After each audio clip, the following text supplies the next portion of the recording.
Cyberpunk and Red Dead Redemption 2 are considered polar opposites when it comes to good games. Red Dead 2, in some people's mind, is peak gaming from the story to the graphics. On the other hand, there is Cyberpunk, a game that's launch is known as the worst launch in gaming history. But personally, I see both Cyberpunk and Red Dead 2 as great games, both with amazing story and fantastic settings.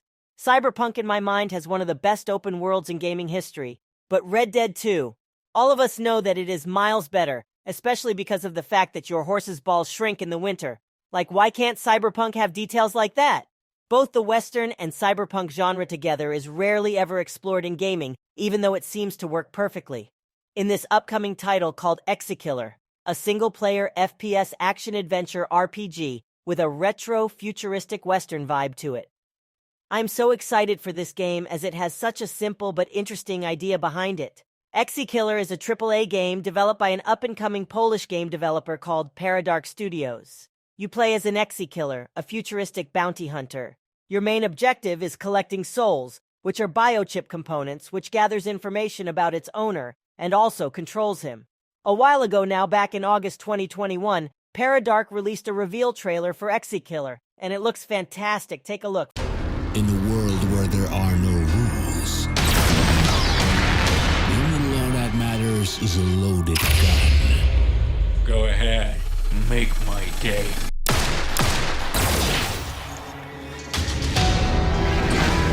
My job is not about taking somebody's life. It's about taking their souls.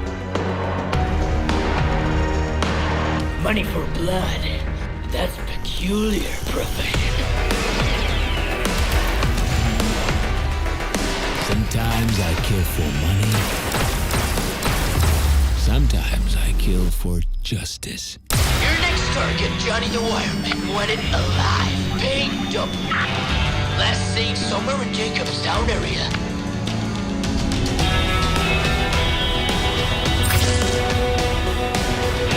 Bounty hunter, killer.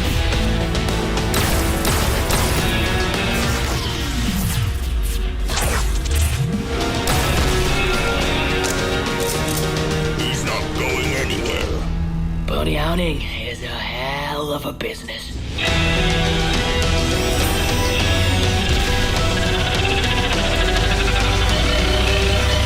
Who are you?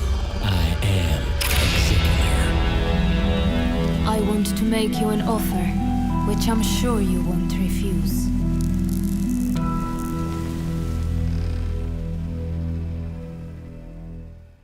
First Impressions gives off a Fallout, New Vegas vibe, as well as a very large Blade Runner vibe. This is what I am so excited about, and how Paradrak is so invested in this game gives me so much hope. When a team is extremely invested in a game and strives to not make a buggy mess, that was the Cyberpunk launch.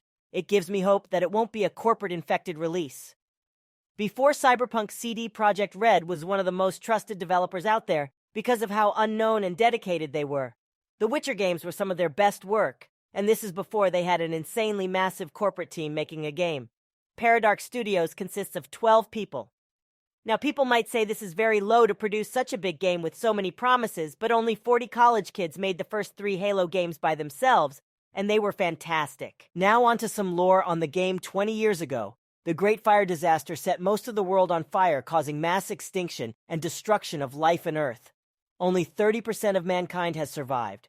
Only a few spots on Earth are possible to live. As the governments failed, corporations took control. The world is plunging into chaos and anarchy. This New York in 1998. Souls. Chips are produced by one of the biggest corporations that rule the new Earth. Without soul, you simply don't exist. Paradrak seems to say a lot about the player-driven story.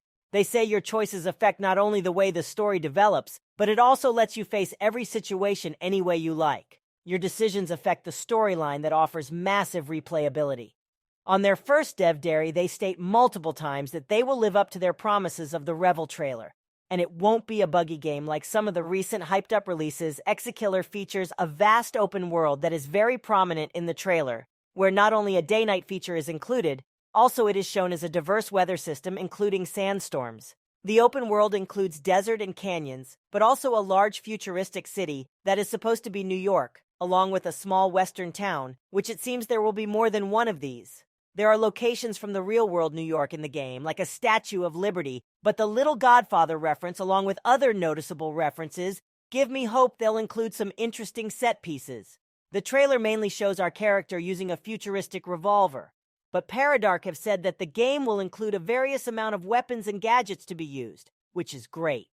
The studio's Twitter was active during 2022, and it released some new information after the trailer, including the reveal of a companion named Winston, a robotic assistant. As well as this, they introduced some lore, an explanation on the car that is used by the X-Killer himself.